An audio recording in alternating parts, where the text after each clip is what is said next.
Yo pues sabía. Vero, ¿qué tal? Hola, Seba, ¿cómo andás? Bien, pensé que íbamos a hablar un rato, pero ya estabas ahí en línea. Estaba acá esperando. También soy oyente, así que valen las dos cosas. Ah, muy bien, mira, qué bonito. ¿Cómo va, Vero? ¿Cómo anda todo? Bien, bien, todo muy bien por el momento, con este día tan bonito. Ah, ¿hace Con el... calor? Sí, sí, por lo menos acá en mi balcón está bastante caluroso con la ventana cerrada. Hoy es el día de la mascota o del animal o algo, ¿no?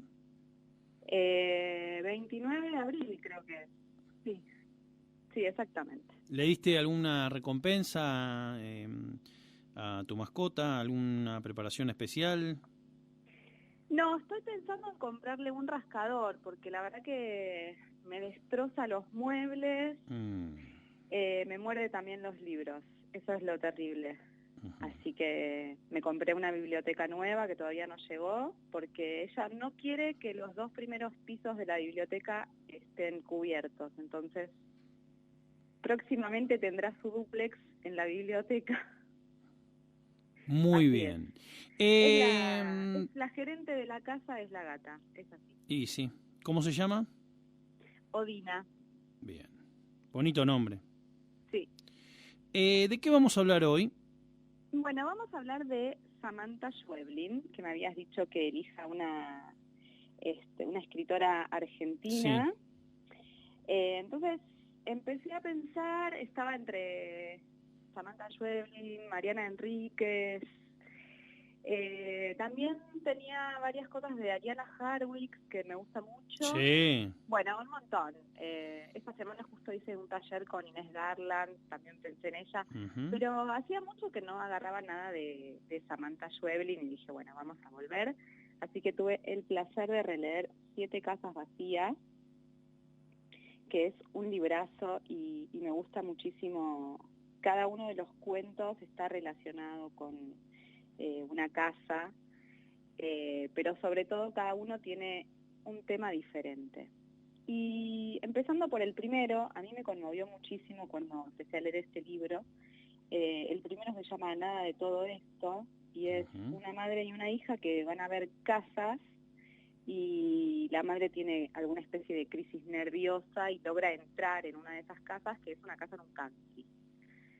Entonces empieza como a criticar cosas que no le gustan de la casa, intenta llevarse algo, pero todo el clima de ese cuento es agobiante, bueno, como todo el libro en general, agobiante, estresante, no se entiende muy bien qué es lo que va a pasar.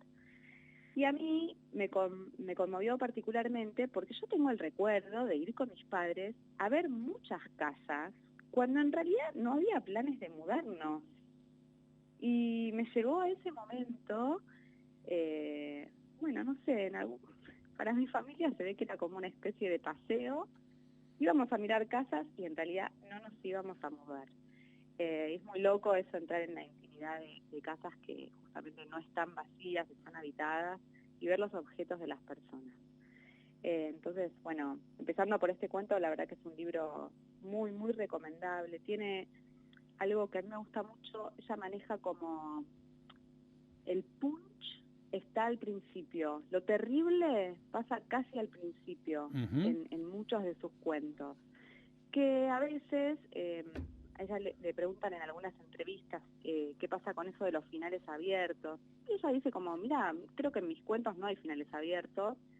La verdad es ver qué le pasa al lector con eso que yo le estoy contando. Ujú. Y me parece algo muy piola y que no está a veces tan trabajado, que es esto de, bueno, el golpe te lo voy a dar al principio y vamos a ver todo lo que nos pasa juntos, autor y lector, con ese golpe que yo te di. Eso me gusta mucho de ella.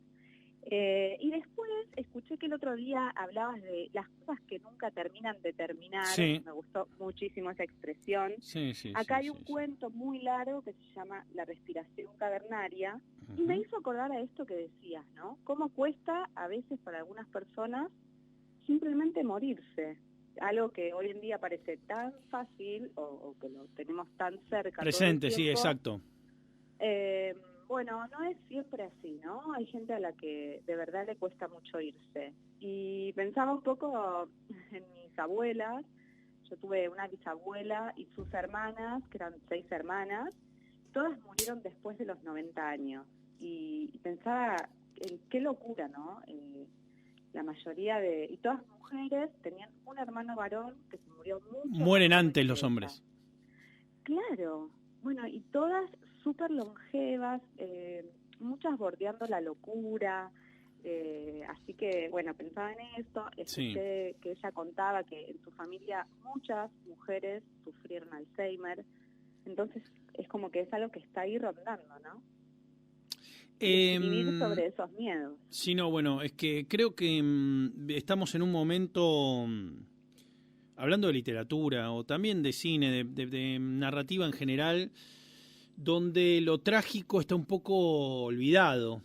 Porque si vos, digo, así muy en general, quizá los movimientos del momento, bueno, toda la literatura del show y demás, viste que es muy poco afín a este tipo de problemáticas que tienen que ver con existencialismo en esos términos, ¿no? Sí, sí. Más bien todo lo contrario, es como todo lo que pasa en un día o las pequeñas cosas, etcétera, etcétera. Sí. Bueno, y esto que hablaban de Volver al Futuro y cómo llamaban los oyentes para contar, bueno, o su vínculo con la película, o dónde estaba la trama, dónde estaba el giro y demás. ¿Dónde está el conflicto? Esta cuestión de estar, ¿no? Por eso también elegí este libro que tiene que ver con estar en una casa, la casa como persona también, un poco, bueno, lo que pasaba con Casa Tomada de Cortázar, ¿no? Hermoso. Y cómo hay algo ominoso en los vínculos familiares, en el lugar donde vivimos, que no es todo tan feliz. Hay uno de los cuentos que se llama Mis padres y mis hijos, que es espeluznante la sensación que uno tiene como lector, porque está todo, ese cuento te hace todo el tiempo pensar lo peor. Y me gustaba ese juego de el todo lo contrario a lo que se supone que uno tiene que pensar hoy en día, ¿no? Bueno, en Boyhood de Richard Linklater pasa un poco eso. Sí. O sea, por poner un ejemplo de uno tiene miedo cada vez que hay una transición de que alguien muera, de que al pibe le pase algo. Es increíble cómo lo complicado de la vida aparece solamente en el gesto de saber que vamos a atravesar 10 años en la vida de o 20 años, me acuerdo, cuánto era en la vida de un personaje, ¿no? Sí. Bueno, y creo que ella lo trabaja muy bien, sin decirte todo el tiempo, me voy a poner existencialista, sin querer bajar línea. La dificultad a veces de terminar una relación, en el último de los cuentos que se llama justamente Salir, hay una evasión del pensamiento y en el medio de una conversación que va a ser para una ruptura, ¿no? Ella sale a caminar, bueno, se encuentra con un vecino, una cosa medio, hasta me pareció kafkiana, si se quiere, o por el lado del hebrero, ¿no? Bueno, me voy a escapar de acá como pueda, esto no lo estoy haciendo voluntariamente. Y bueno, y después tenemos el gran cuento de este libro, que es Un hombre sin suerte, que justo el otro día en el taller analizábamos Un buen día para el pez banana, y tiene algo de esa tensión y de eso ominoso, de estar esperando que algo pase y que sea completamente terrible y se va para otro lado. La resolución es terrible y es trágica, pero no es exactamente lo que estábamos pensando que iba a pasar. Me parece que está afinadísimo ese cuento y también, la verdad que es meterse en cada una de esas casas y habitarlas y ver qué nos pasa con eso. Me parece que la invitación de este libro va por ese lado y la verdad que la pasé genial volviendo a leerlo, viendo mis anotaciones del pasado. ¿Por qué leyeron ese de los 9 cuentos? ¿Por qué, cuál fue la idea detrás de leer El pez banana? La idea era ver qué recursos estaban en el cuento, si los podíamos identificar y si podíamos sacarlos del cuento para ver cómo se aplicarían en otros cuentos. Y por ejemplo, uno de los recursos que aparecía, que esto es lo maravilloso a veces de analizar un cuento en un taller o en un espacio en el que no solamente te estás sentando a leer el cuento, estás desglosándolo. Y uno de los recursos que usa Salinger en Sí. este cuento es, por ejemplo, que en el diálogo, al principio del cuento, que la chica tiene con su mamá, todas las palabras guión dijo, o sea, como haciendo referencia al que está hablando, se refieren únicamente a la chica. Nunca se hace referencia a la madre. Claro. Lo que nosotros, digamos, estuvimos de acuerdo, o nos pusimos de acuerdo, es que eso podría ser como un recurso de cámara. De decir, la cámara solamente está apuntando a la chica. Al otro lado del teléfono hay una madre, pero nosotros solo vemos a la chica. Y eso, la verdad que nos pasamos toda la tarde haciendo esto un sábado. Somos unos locos bárbaros. No, bueno, estaría bueno que, porque, por ejemplo, para Esmé con Amor y Sordidez, el truco es imposible, porque ese desplazamiento del narrador que viene cerca del final, yo lo leí hace poco ese cuento, porque ordenando volví a encontrar el libro, los 9 cuentos, y es el mejor, para mí es el mejor cuento del libro. Sí. O sea, y es terrible, o sea, no es casi una pequeña novela, ¿no? Sí, es muy complejo, la verdad, y es lindo, entretenido hacer ese ejercicio de ver a dónde está la arquitectura. Sí, o el doblez. El otro día en el taller Inés Garland nos leía un poema inédito, todavía no salió, ella lo está traduciendo, que se llama La arruga de tu día. Y me pareció una muy buena idea sobre un cuento también, ¿no? ¿Dónde está la arruga? ¿Dónde se dobla? ¿Dónde está todo eso guardado que cuando terminamos de leer o de escuchar decimos, no, decime el truco porque esto yo no lo puedo creer? Yo creo que muchísimas veces, y esto también se reduce al concepto de puesta en escena. Vos decías dónde está la cámara, y la puesta en escena es un ejercicio abstracto, digamos, un ejercicio de improvisación sobre parámetros. Entonces, me parece que en eso se hermana con la literatura, porque cuando uno tiene una idea, después va a venir el dispositivo o la estrategia para llevar adelante esa idea. Entonces, por ejemplo, Miles Davis en Kind of Blue establece un sistema de improvisación, pero basado en parámetros. No es que vale cualquier cosa. Claro. Valen cosas dentro de un parámetro. Y esas obstrucciones que comienzan cuando uno empieza a escribir quiero escribir sobre una señora, perfecto. Pero una señora que vive en este pueblo. Primera obstrucción. Sí, pero es maestra rural. Segunda obstrucción. Sí, pero es toda una tarde. Tercera obstrucción. Sí, pero en esa tarde ya recibe una carta. Cuarta obstrucción. Y en un momento ya está escrito. Quiero decir, en un momento solo queda escribirlo.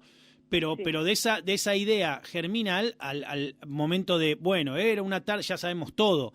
Y la puesta en escena, que es algo, que es una interpretación, ni siquiera es la partitura del guión, porque el guión es, una partitura sería la puesta en escena, y la puesta en escena es un invento que solo está en la cabeza del director, la directora, quien sea que esté a cargo de eso. Es muy difícil, es un juego de parámetros y contexto muy complejo. Una película hacia adentro es un conjunto de secuencias, y esas secuencias hacia adentro son un conjunto de escenas, y esas escenas son un conjunto de planos. Y cada una de esas cosas tiene que estar afinada dentro de los mismos parámetros que han sido, de modo caprichoso, delimitados por quien está interpretando esa partitura, ¿no? Llamada guión. Sí.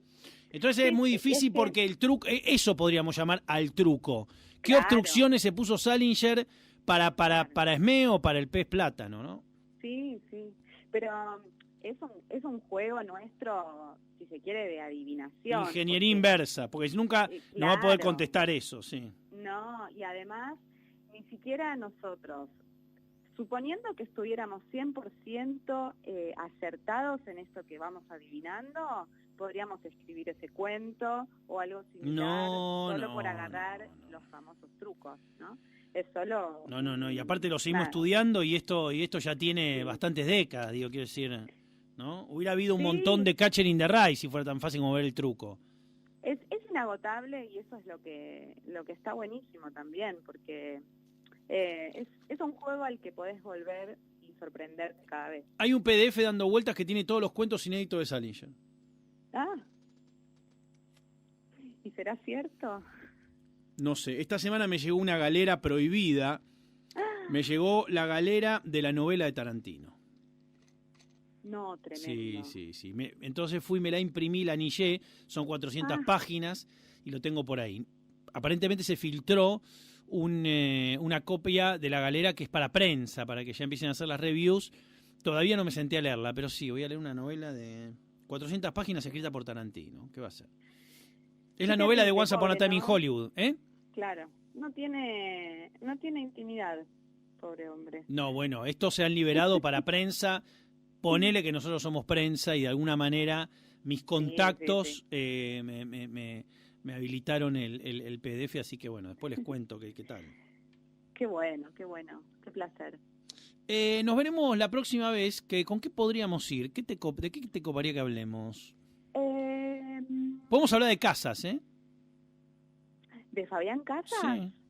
Bueno, claro. Si te divierte, sí. Que es alguien que querés, fue maestro, conocés, y podríamos hablar de algunas cosas, de algunos textos, sobre todo las dos aristas, ¿no? El ensayo, la poesía y la narrativa, ¿no? Como para hacer un poco los mundos literarios y los mundos periodísticos. Los cruces, claro. Bueno, dale, me parece genial. Nos veremos entonces la próxima. Vero, te mando un besote gigante. Un beso grande, Seba, gracias. Nos vemos.